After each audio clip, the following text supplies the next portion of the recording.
આજે આપણે ધોરણ 9 પ્રકરણ 15 અન્ય સ્ત્રોતોમાં સુધારણા એના આગળના ટોપિકનો અભ્યાસ કરીશું.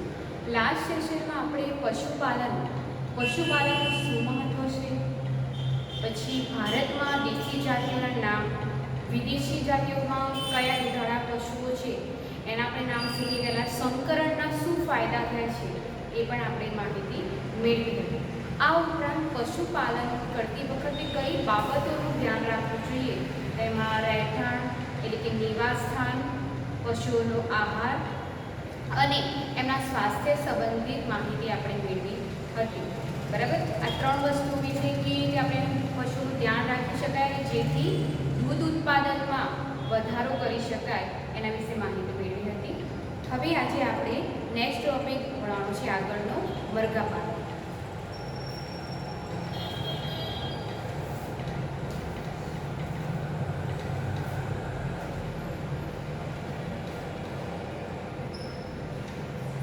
મરઘા પાલન એટલે કે પોલ્ટ્રી ફાર્મિંગ પણ કહેવાય છે.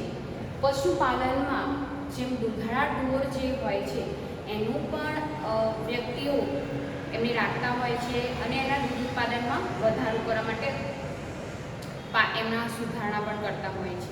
બરાબર, સુધારણા એટલે કે સંકરણ પદ્ધતિની મદદથી નવી જે પશુની જાતિ વિકસાવવામાં આવે છે જેમાં દૂધ ઉત્પાદન ક્ષમતા પણ વધુ હોય છે અને રોગ પ્રતિકારક ક્ષમતા પણ વધુ જોવા મળે છે. તેવી રીતે મરઘા પાલન એ પણ તેમાં સમાવેશ થાય છે. એ પણ પશુપાલનમાં એનો મેઇન મુદ્દો છે પશુપાલન. એનું પશુપાલન પછી પશુની ખેતી, પછી મરઘા પાલન, એમાં પાછો પેટા મુદ્દો આવશે મરઘા પાલન. બરાબર, વિશ્વની ઘણી વસ્તી એવી છે જે માંસાહાર કરે છે, બરાબર, માંસ ઉપર નિર્ભરિત હોય છે. તો આ વસ્તીની માંગને પહોંચી વળવા માટે મરઘા પાલન કરવામાં આવે છે. મરઘા પાલન દ્વારા ઈંડાનું ઉત્પાદન પણ કરવામાં આવે છે અને એનું માંસ તરીકે સેવન પણ કરવામાં આવતું હોય છે. તો જેમ પશુપાલનમાં આપણે જે ઢોરને એટલે કે દુધાળા પશુઓની જેમ દેખરેખ સંભાળ રાખવી પડે છે, એમ મરઘા પાલન કરતી વખતે પણ અમુક જે બાબતો છે એનું ધ્યાન રાખવું પડે છે. કઈ બાબતો છે, એની જે માંસ ઉત્પાદનમાં તમારે વધારો કરવો હોય કે અથવા ઈંડાનું વધુ ઉત્પાદન કરવું હોય તો શું આપણે કઈ બાબતો ધ્યાનમાં રાખવાની છે એ આપણે જોઈશું. આપણે પહેલાં થોડું વિડીયોમાં જોઈ લઈએ.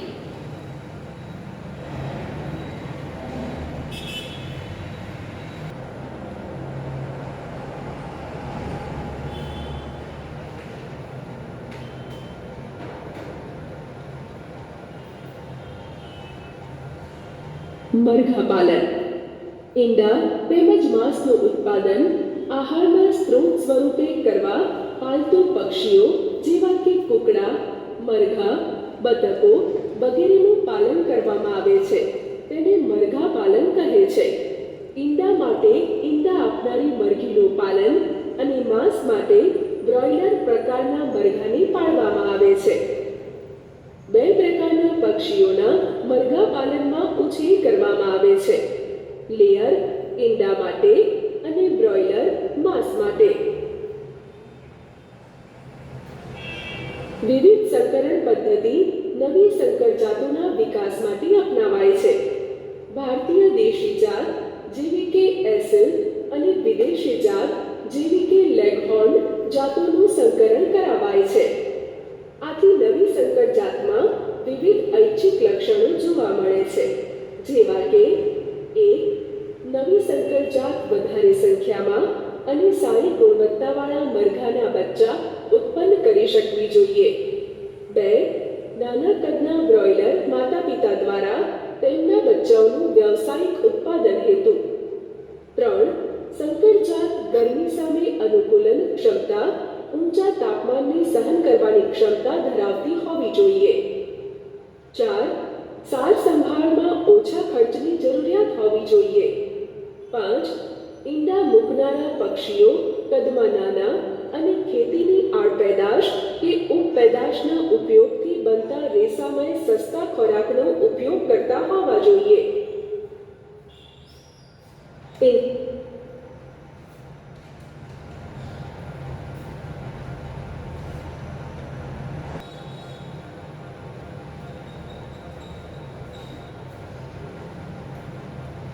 વિદ્યાર્થી મિત્રો, તમે અહીંયા જોયું કે મરઘાઓનું પાલન મુખ્યત્વે એનો હેતુ શું છે?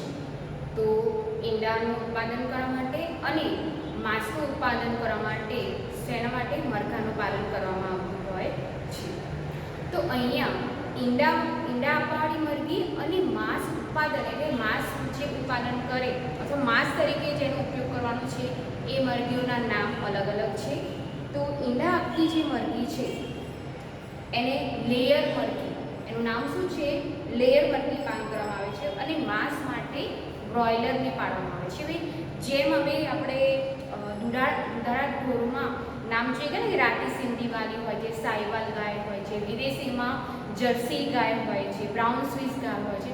એટલે ગાયોના દરેકના પ્રજાતિ એક પેચલો ગાય, પરંતુ જાતિ એમાં પણ અલગ અલગ જાતિઓ જોવા મળે છે. એવી રીતે મરઘા પાલનમાં જે ઈંડા આપનારી મરઘી હોય છે એની કઈ મરઘી કહેવાય છે? લેયર મરઘી.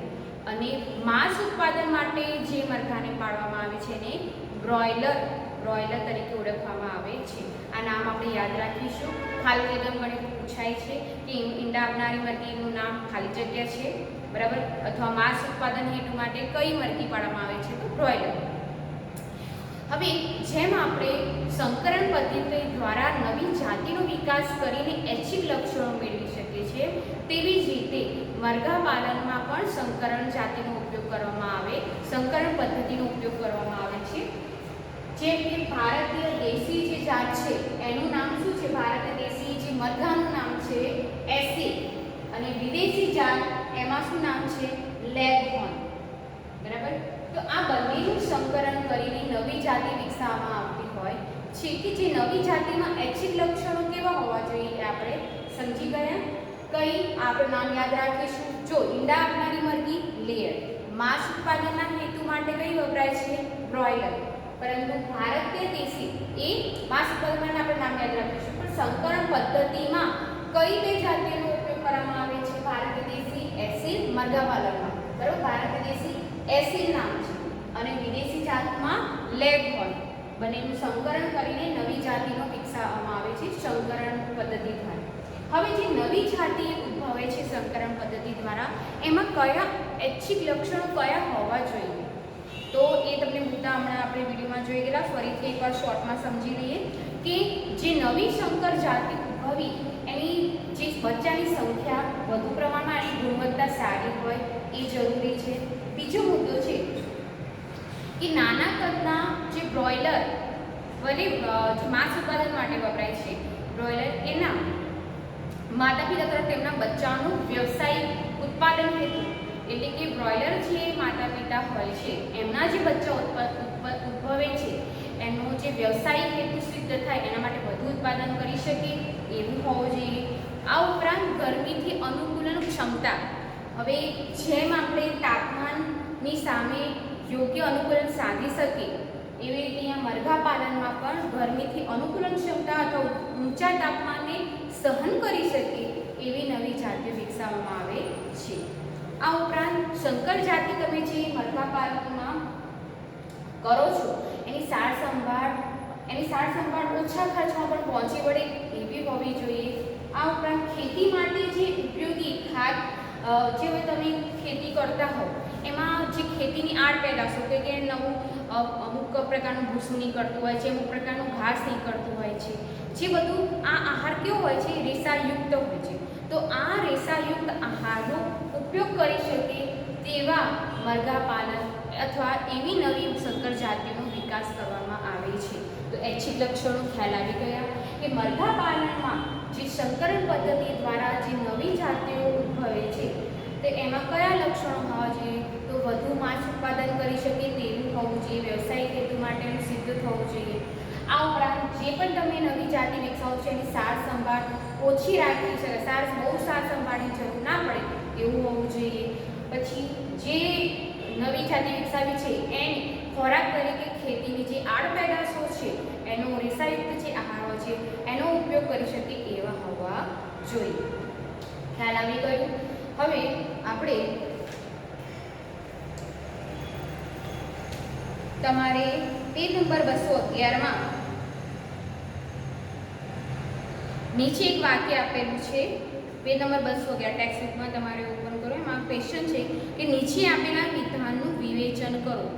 એનો અર્થ કરવાનો છે, બરાબર. એનું શું કહેવા માંગે છે? તો વાક્ય છે એ રસપ્રદ છે કે ભારતમાં મરઘા ઓછા રેસાના ખાદ્ય પદાર્થને ઊંચી પોષકતાવાળા પ્રોટીન આહારમાં પરિવર્તન કરવા માટે સૌથી વધારે સક્ષમ છે, જે માનવ ખાદ્ય પદાર્થ તરીકે અયોગ્ય છે. ઓકે, હવે એમ કીધું છે શું કે ઓછા રેસાના જે ખાદ્ય પદાર્થને, હવે તમે જે ખેતીની આડ પેદાશો, જે ખેતીની જે મુખ્ય પાકની સાથે જે અમુક પ્રકારની આડ પેદાશો હોય છે, કે અમુક પ્રકારનું ઘાસ હોય અથવા ભૂસું હોય, બરાબર. તમે ઘઉંને આપણે થ્રેશર દ્વારા ઘઉંને તો કાઢી દે, પણ જે બાકીનું જે છોડ વધ્યો, બરાબર, જે એનું આપણે રેસા આહાર તરીકે બીજા પ્રાણીઓને આપી શકીએ છીએ. તો આ રેસાઓ એટલે કે જે ખાદ્ય પદાર્થો, જે ખેતીની આડ પેદાશો જે ઉદ્ભવી છે, એનો આપણે તો ઉપયોગ નથી કરી શકવાના. આપણે કંઈ ઉપયોગ કરી શકવાના, મનુષ્ય ઉપયોગ ના કરી શકે. પરંતુ જે પોલ્ટ્રી ફાર્મિંગ કરતા હોય, એટલે મરઘા પાલન કરતા હોય, તો આવા જે આડ પેદાશો, ખેતીની આડ પેદાશો જે ઉદ્ભવી છે, એનો આહાર તરીકે તમે મરઘાઓને આપો, બરાબર. મરઘાઓને આપો તો એ શું કરશે? એ પોતે આહાર તરીકે ઉપયોગ કરશે અને પોતે વધુ પ્રોટીન સક્ષમ બની જશે. જે રેસાયુક્ત આહારમાંથી, જે ભલે આપણને ઓછો પ્રોટીનયુક્ત છે, જે આપણે મનુષ્ય માટે ખાવા યોગ્ય નથી, પરંતુ એ જ જે ઘાસચારો છે કે અન્ય ખેતીની આડ પેદાશો છે, એનો ઉપયોગ તમે મરઘાઓને આપી દો. ચલો, એને આહાર તરીકે મરઘાઓને આપી દો. મરઘાઓ શું કરશે? પોતે એનું સેવન કરશે અને પોતે વધુ વિટામિન, પ્રોટીનયુક્ત પોતાનું શરીર બનાવતા હોય છે. હવે મરઘાઓ, તમને ખબર છે કે માંસ ઉત્પાદનના હેતુ માટે અથવા માંસના સેવન તરીકે એનો ઉપયોગ કરવામાં આવે છે. હવે જે આહારનો, રેસાયુક્ત આહારનો આ ઉપયોગ કરે છે, એને પ્રોટીન સક્ષમ બનાવી શકે છે. આ એનું વિધાનનું વિવેચન છે. ખ્યાલ આવી ગયો?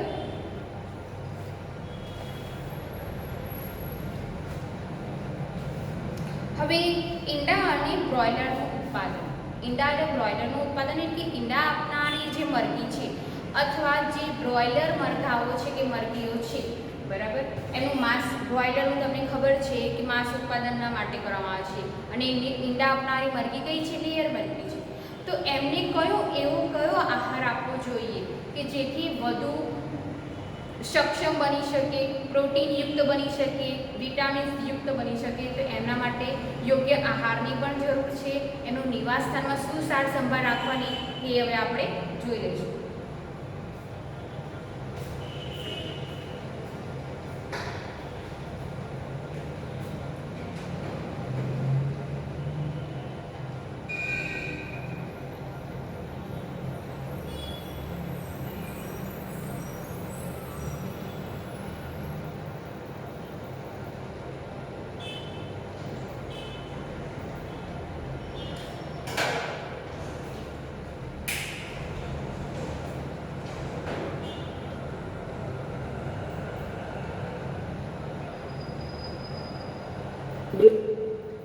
સારા આહાર દક્ષતા માટે વિટામિનથી ભરપૂર ખોરાક આપવો જોઈએ. તેઓનું મૃત્યુ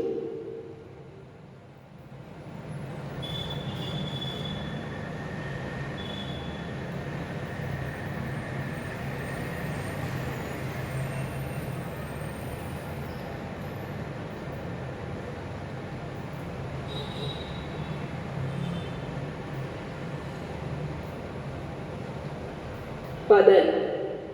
બ્રોઇલરના બચ્ચાઓના સારા વૃદ્ધિ દર અને સારા આહાર દક્ષતા માટે વિટામિનથી ભરપૂર ખોરાક આપવો જોઈએ. તેઓનો મૃત્યુદર ઘટાડવા અને પાંખો તથા માંસની ગુણવત્તા જાળવી રાખવા સાવચેતી રાખવી જોઈએ. તેઓનું બ્રોઇલરના રૂપમાં ઉત્પાદન કરવામાં આવે છે અને માંસના પ્રયોજન માટે ઉછેર કરવામાં આવે છે. મરઘા પાલનમાં સારું ઉત્પાદન મેળવવા માટે સારી પ્રબંધન પ્રણાલીઓ ખૂબ જ જરૂરી છે. આ પ્રણાલીઓમાં તાપમાનની જાળવણી, આવાસની સ્વચ્છતાની પરિસ્થિતિઓ અને આહારની જરૂરિયાતો તેના સાથે રોગો અને જંતુઓ પર નિયંત્રણ અને તેમનાથી બચાવ પણ મરઘાનું સારું ઉત્પાદન મેળવવા માટે જરૂરી છે. બ્રોઇલરનું નિવાસ, પોષણ અને પર્યાવરણીય જરૂરિયાતો ઈંડા આપવાવાળી મરઘીઓથી અલગ છે. બ્રોઇલરના રોજિંદા આહારની જરૂરિયાતમાં પ્રોટીન અને ચરબી વધુ માત્રામાં હોય છે, જ્યારે મરઘાના આહારમાં વિટામિન એ અને વિટામિન કે ની માત્રા પણ વધારે હોય છે. મરઘીઓમાં જીવાણુ, વાયરસ, ફૂગ, પરોપજીવી અને આહારમાં પોષણની હીનતાના કારણે ઘણા પ્રકારના રોગો થઈ શકે છે. મરઘા પાલકોએ મરઘામાં રોગો ના થાય એ માટે પૂરતી કાળજી રાખવી જોઈએ. તેઓએ મરઘીઓના આવાસની સ્વચ્છતા અને સફાઈ જાળવી રાખવા જોઈએ. ચેપી રોગોના ફેલાવા સામે રક્ષણ મેળવવા અને મરઘીઓનો મૃત્યુદર ઘટાડવા રસીકરણ કરાવવું જોઈએ.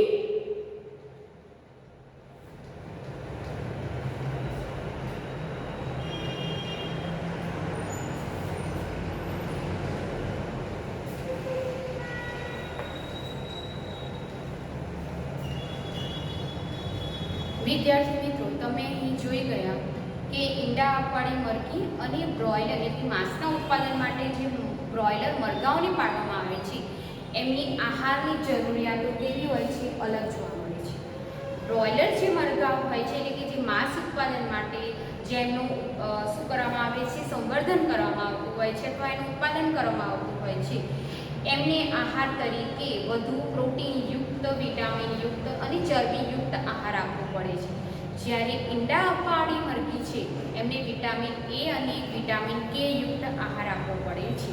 એમના નિવાસ સ્થાનની જે જરૂરિયાતો હોય છે એ પણ અલગ અલગ જોવા મળે છે. એ તમે જોઈ ગયા.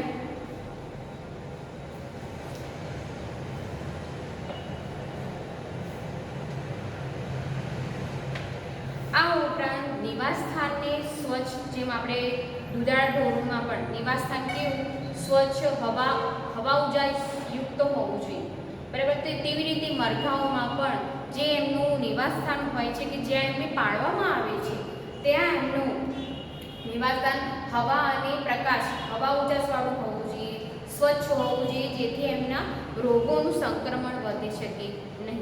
આ ઉપરાંત તેમના સ્વાસ્થ્ય સંબંધિત જે બાબતો છે એનું પણ ધ્યાન રાખવું પડે છે. કારણ કે ઘણી વખત જો મરઘાઓ, હવે તમને ખબર, પોલ્ટ્રી ફાર્મ જોયું હોય તો કદાચ, તો ત્યાં જગ્યામાં ઘણા બધા મરઘાઓ છે, તો જો એક મરઘાને પણ અથવા એક મરઘીને કોઈ રોગ સંક્રમણ થઈ જાય તો બાકીના મરઘાઓને પણ સંક્રમણ લાગવું પડે છે અને એમનો મૃત્યુ દર વધી શકે છે, બરાબર. અથવા એમના દ્વારા ઘણા વાયરસ અથવા બેક્ટેરિયાનું સંક્રમણ બીજી જાતિમાં અથવા જેનું જે સેવન કરે, બરાબર, ઈંડાનું સેવન કરે અથવા માંસનું જે સેવન કરતા હોય અને જો કંઈ સંક્રમિત હોય મરઘો કે મરઘી, તો એ વ્યક્તિ જે ખાય તો એમને પણ સંક્રમણ થઈ શકતું હોય છે.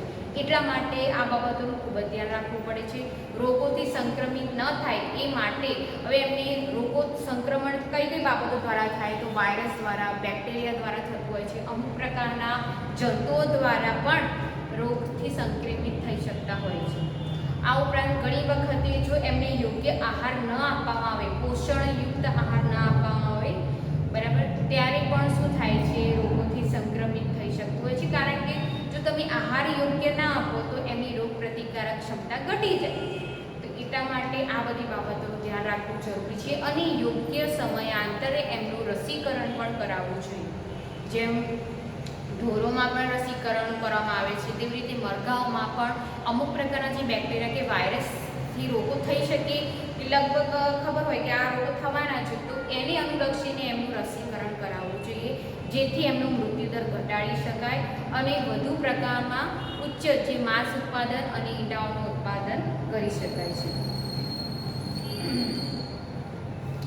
આ ઉપરાંત જેમના નિવાસ સ્થાને જે રોગોના નિયંત્રણ માટે રસાયણોનો સમયાંતરે છંટકાવ કરવો જોઈએ, જેથી એમને રોગોનું જે સંક્રમણ થવાની શક્યતાને આપણે ઓછી કરી શકીએ છીએ. તો આપણે જેમ ઢોરોમાં પણ હતું કે દુધાળ ઢોરોમાં કઈ કઈ બાબતોનું ધ્યાન રાખવું પડે, તો આહાર કેવો હોવો જોઈએ ખ્યાલ આવી ગયો. માંસના ઉત્પાદન હેતુ જે મરઘાઓનું પાલન કરવામાં આવે છે, ઈંડાના ઉત્પાદન હેતુ જે મરઘીઓનું પાલન કરવામાં આવતું હોય છે, તેમને બંનેની આહારની જરૂરિયાત જુદી જુદી હોય છે. બરાબર. નિવાસ સ્થાનમાં પણ એમને યોગ્ય પ્રકારની જરૂરિયાત જોઈતી હોય છે.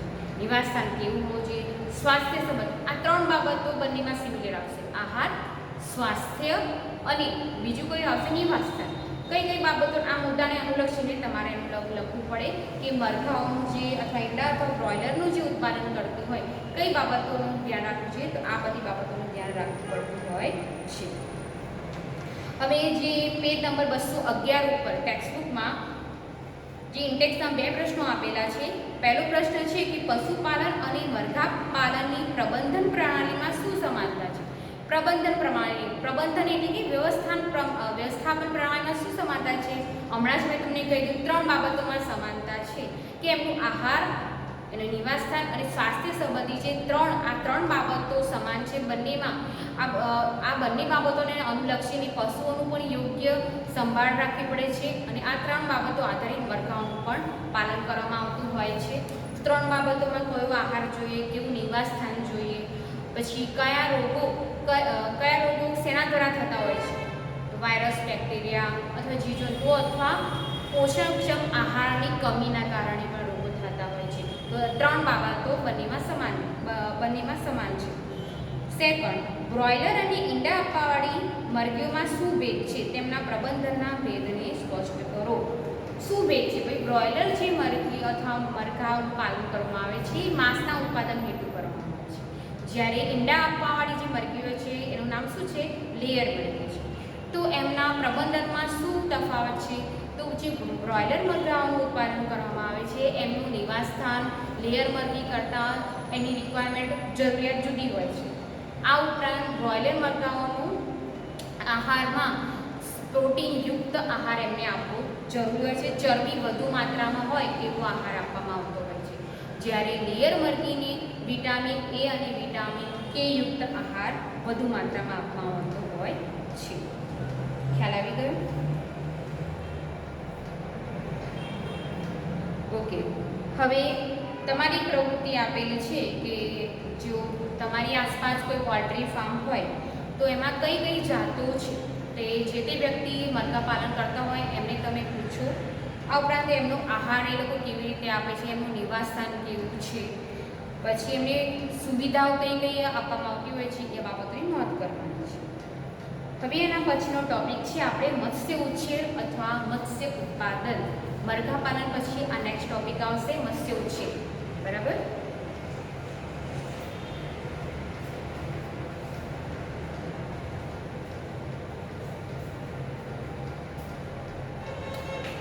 મત્સ્ય ઉછેર તો માછલીઓનું સેવન પણ કરવામાં આવતું હોય છે ખોરાક તરીકે. બરાબર. તો એ પ્રોટીનનો સમૃદ્ધ સ્ત્રોત અને સસ્તો સ્ત્રોત કહી શકાય તો હોય છે. હવે માછલીના ઉત્પાદનમાં મીનપક્ષયુક્ત માછલી. મીનપક્ષયુક્ત એટલે જે તમે સાચી માછલીઓ કહી શકાય. મીનપક્ષ એટલે તરી શકતા હોય છે. આ ઉપરાંત કવચયુક્ત માછલીઓ જેમ કે ઝીંગા હોય એમને કવચ હોય એનો સમાવેશ પણ માછલીઓમાં થાય પણ એમાં મીનપક્ષ જોવા મળતા નથી. આ ઉપરાંત મૃદુકાયનો પણ સમાવેશ કરવામાં આવતો હોય છે. હવે માછલીઓ મેળવવાના 2 સ્ત્રોત છે, એક તો પ્રાકૃતિક અને એનું કૃત્રિમ સંવર્ધન કરવામાં આવે છે. પ્રાકૃતિક એટલે કે જે નદીઓમાં પણ તમને માછલીઓ જોવા મળશે એટલે કે મીઠા પાણીની માછલીઓ. આ ઉપરાંત ખારા પાણીમાં એટલે કે દરિયા વિસ્તારમાં જે રહેતી હોય એ માછલીઓ. બીજો સ્ત્રોત મત્સ્યપાલન. મત્સ્ય એટલે કે એનું કૃત્રિમ રીતે એનું સંવર્ધન કરવામાં આવતું હોય છે, એને માછલીનું સંવર્ધન કહે છે. તો માછલીઓના જળ સ્ત્રોત સમુદ્રી પાણી અને મીઠું પાણી બંનેમાં, મીઠું અને ખારા પાણીમાં બંનેમાં માછલીઓ જોવા મળતી હોય છે. આ ઉપરાંત તળાવમાં પણ ઘણા મોટા જે તળાવ હોય એમાં પણ માછલીઓ તમને જોવા મળતી હોય છે.